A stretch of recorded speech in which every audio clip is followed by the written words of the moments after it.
guys, welcome back to the channel. In today's episode, we're gonna work on Ola's drift car. We're gonna rebuild the back of the car a little bit, update his rear bash bar, and put some new rear body panels and a new rear bumper. But before we do that, we wanted to touch on the fact that stronger isn't always better in a drift car, and kind of talk about the evolution of the materials used or the evolution of body panels or body work on a drift car over the last 10 years since I was involved in drifting. So here we're standing at the back of my pro car. So it has a rear plug that's very brittle in a way, and it's only connected with small amounts of 1/4" hot rolled rod here. And over the years I keep minimizing how much that I actually attach to it because I want it to move when I touch a wall.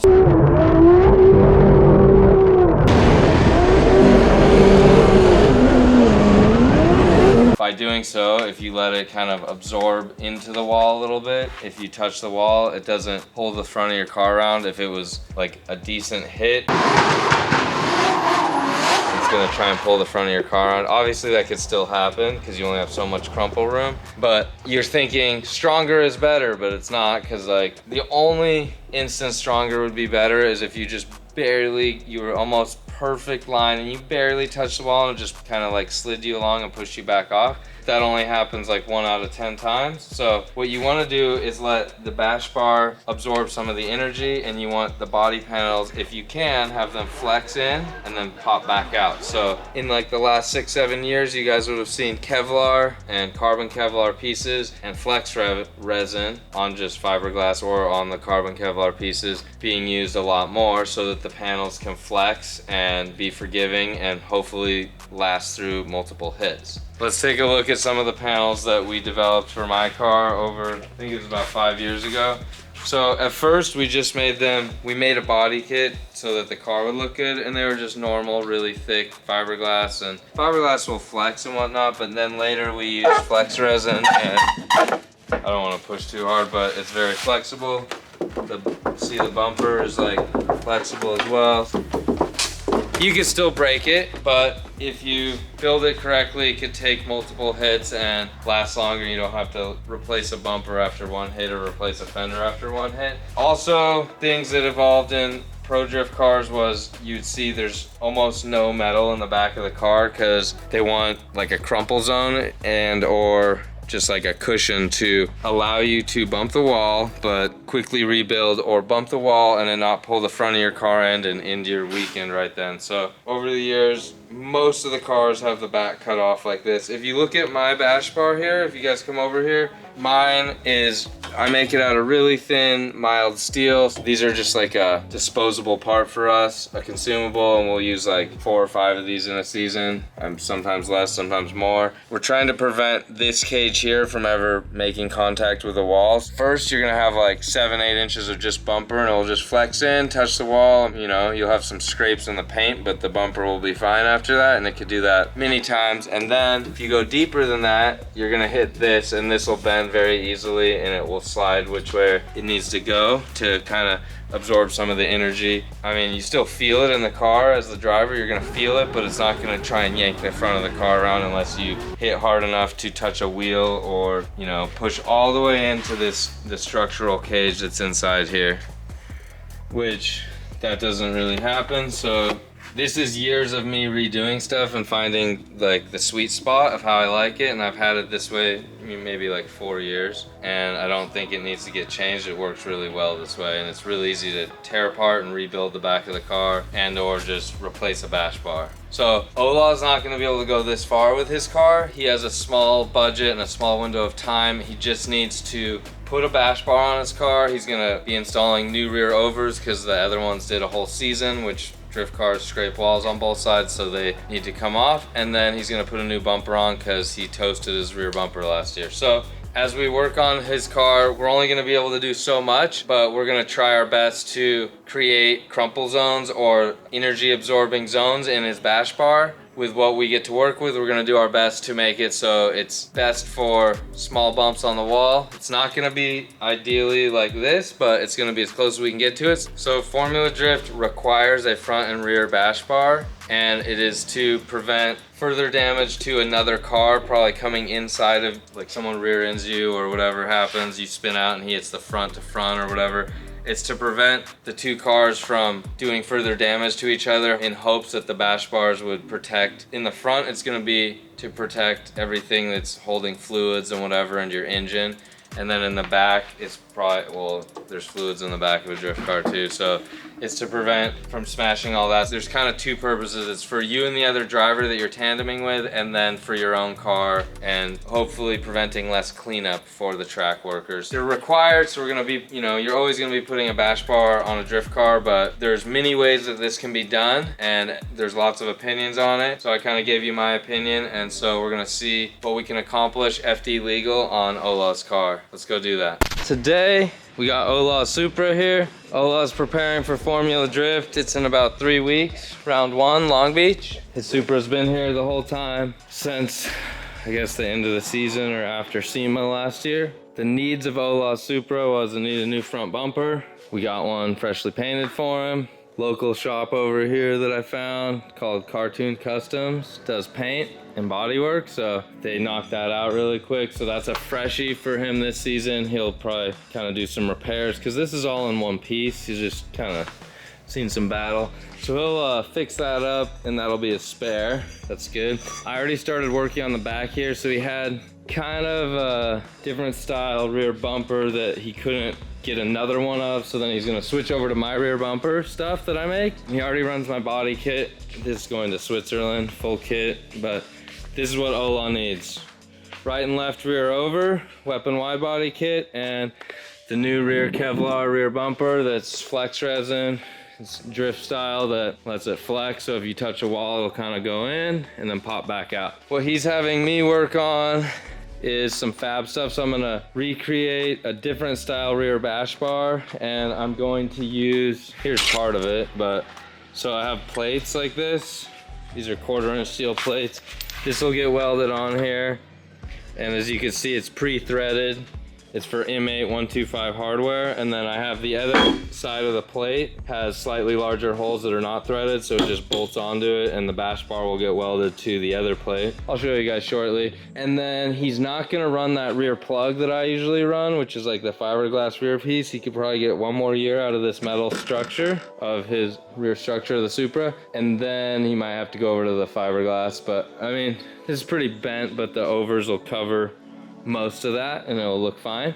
So we're gonna work on that today. Ola ran to the hardware store to grab a couple things he needed. He's gonna work on other stuff like the skirts. He's gonna try and repair some stuff on them so he doesn't have to buy new ones, and we're just getting the car ready. He'll be here all this week. We're gonna share some cool stuff we do, get this car looking tip top. I wish I was going to FD, but not this year, guys. Wait till I find the right sponsor to put into our program, and we'll be back. But I'm helping these boys get their cars ready, so still around the drift scene, and then we're gonna do some drifting ourselves. My car is ready to go. I just had to say no this year. All right, let's get back to some fab stuff. All right, guys, we got the Miller welder over here. We welded these plates on. Maybe not we, I did it, but guess who I got to show you guys? Ola's back. Hey, what's up? He's here. Doing things he can't do. So he's doing fiberglass party. Everyone's favorite fiberglass. Oh, your phone's ringing. Ola's gonna be doing that. I'm gonna keep working on the back of the car. Maybe we'll have some cool progress to show you guys pretty soon here. And then if you guys are lucky, we'll do some burnouts with some Supras or some other drift cars or something. Yeah, we better do that. Boys and girls, things have escalated quickly. We have Team Pump It over here, pumping away on this. So we had to bring Jim in to make this happen, basically. Ooh, Kevlar. So we cut these little support beams, Good for you, buddy. and we're trying to realign the rear of Ola's car. But as you can see, we're having trouble here. So that hole will help. what we're doing is trying to use, since we can't brace off of that, If we wanted to use the Porta Power, there's a Porta Power. That's what I They was call it kinda a thinking. portable puller kit. Yo, the cool In part- theory, we could brace it off of like the X or whatever, but we'd have to dismantle this whole cooling system and whatever. Because we need to push this backward and kind of upward a little bit. So we're trying to, in a way, force it together and use the forklift is, I gotta go. Do you want me to move But the forklift over? we're trying to Yeah, let's try that. make it happen without taking the Or should- radiator out. Meanwhile, I'm over here cutting some tubing because I'm gonna bend him a bash bar. We're halfway done setting up the rear of his car. Hello? I'm right here. You're on camera. What did I do? Wait, you hung up on me? There's a lot going on in this. Oh, what did I do? Sign you went away. Oh my gosh, I gotta go, guys. What do you guys think? Looks good. We've been struggling with this corner a little bit. You can see some bends there, but assuming the frame rails are perfectly straight, Probably the straightest things on the the car right bar is straight with another bar that was previously welded in the car on those plates. Yeah, we're happy with it. It's just tacked, as you guys can see, one tack and one tack. We're gonna probably make another bar that comes over here to grab on so that try and get a FD legal, because you can't just have two mounting points on a bash bar. So we still have to do that. There's a lot of little things, but we made progress. He's gonna tell you guys a story right now. Yeah, I think so. Just think about which one. I know which story, there's so many stories. There's so many stories happening right here. So many bumps. But yeah, Yeah, Supra's drift cars, I guess I should say. They get their fair share of bumps. So we're gonna throw the bumper back on, because what we wanna do is make this little tab off of here that'll kind of level the back bumper, where you can put a zip tie on it. Then we're gonna mount a zip tie here, one here, one there, so that it can break if he bumps. The zip tie in theory should break. And then we have like these other little brackets I had made on the back side. I just don't wanna roll this over. See these aluminum brackets? I made that earlier and put those stock Toyota bumper support pieces in there so it has something to hold on to. And then we'll put little tiny 1/4-inch rod that kind of comes down over here. It will bend when he hits a wall, and then you can bend it back and get your back of your car squared up again. Good. All right. progress. See you guys later. All right. There Bye. he is. We're done, guys. That's it. Should we tell you more? Where do we start? We used some cups and bongs. Made a little, there's a little plate inside the bumper I already showed you guys. That's where those attach to. So let's say Ola bumps a wall and tweaks some stuff here. This is super easily bendable with just like under your own human power. You could adjust it as needed to get the car to look straight in the back. I kind of already mentioned that. So that's a complete little, like, I don't know what you want to call that, miniature brace. Then you see this unfinished weld here. So FD requires that you have 4 mounting points, but what we're scared of is if he bumps the wall here, let's say, or like the edge of his car is gonna hit the wall between like right here and right there and drift.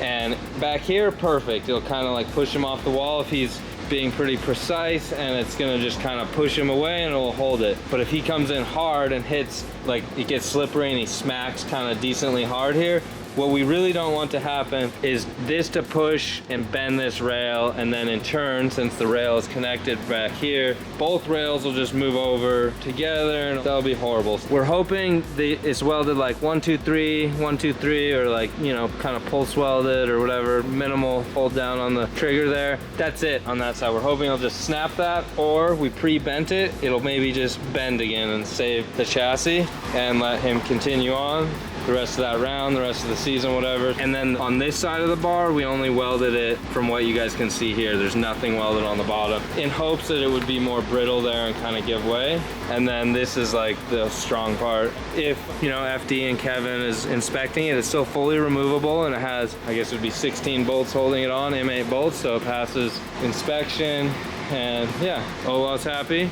Solid. And we kind of cleaned up that other crap that we cut off earlier, and we tweaked with this with the Porta Power and got a little better. It's not perfect, but we didn't have to put a rear fiberglass plug in there. And yeah, we did everything that Like we 30 planned to do. minutes. Yeah, 30 30 minutes, yeah. Except we've been here all day. So the last thing Ola's gonna do is go with a cutoff wheel, slice these down. Sad moment. Let's do a moment of silence. Okay, so I don't know why Ola likes to cut the back of his car off, but he doesn't. The style I like. The style he likes is he basically cuts it on the bottom of that line, right? Yeah, but Yeah. usually I want to have like a diffuser underneath. It looks better. But like going FD is the first practice, the diffuser is gone, so I just might as well just have it up there. And The only benefit I'm gonna give you, Ola, is that smoke leaves out there yeah, easier. it's easier to find a jacking point, but still, yeah. But otherwise, dang it, Supra butt is where it's all at, the jack butt of the friendly. Supra. And you got 98 taillights, so the back's looking really good, Fab's looking pretty good. Yep, and we did a lot of welding today. I wore all my Fab clothes today, guys. Welding and sandals, don't do it. Don't do it unless you work for yourself, because it's against policy otherwise. We gotta paint this stuff, we gotta clean up some stuff and deburr some like weld BB, stuff like that, but this is like the core of what we did today and what we wanted to accomplish. We're gonna also do some other stuff to his car. Ola has his own checklist, but this is what he needed my help with. Probably some more, but this is kind of what we're doing, huh? We're happy with the progress. Okay. I'll say that. We did good for one day. So all this was accomplished in one day and it's still daylight. So yeah, we did good. That's it for today. We're gonna make this video be a couple days because we'll do some other cool stuff. All right, guys, talk to you in 1 second, but it'll be tomorrow. Ingas födrart långbysta så ser vi om det är något projekt. Ja, jeg reiser jo allerede til mandag, så Ja, bilen är klar. I didn't know they were doing video chat. Everything is pretty much done with Ola's car. He's ready, minus that one fender you guys saw. Did not have wrap on it because he only received wrap for back bumper, that fender. Och så tar vi upp tråd. He just did what was necessary to get it looking decent for the season. We helped a little bit with what we could. We checked the valve lash yesterday. He has to change a couple shims on intake side. Real quick on this. Perfect exhaust. There's some that need a little bit of work on the intake side, so he will get the correct shims and he'll switch it probably before Long Beach at some point. What do you have to say for yourself? You have to change it before Long Beach. No, not that, but I mean, for the car. You ready? Kind of ready. Just Kinda some ready. small things, and then yeah, basically we could have gone racing today, I guess. Yeah, your seat showed up while you were back Yeah, there. maybe we should have a seat. It Showed up? It showed up. Cool. He's gonna put different seats in the car. Right now his car is kind of packed because it's getting shipped, but he didn't know the seat was gonna come and it came last minute, so maybe he'll put it in, maybe he will not. I don't know. We'll see. He'll probably put it in. We'll see. We gotta wrap up your spare front bumper and then you're off to the races. First, some cold weather in Norway. Cold weather. That's kind of a quick, everything that happened with Ola was, we did a lot more fun stuff, but quick at the shop stuff that happened, we shared with you guys. And we won't see Ola as much this year. Orlando, maybe? Maybe Orlando, because I don't get to do FT. He's gonna represent the Supras for us. I will. All right. All right, guys, thanks for watching. See you later.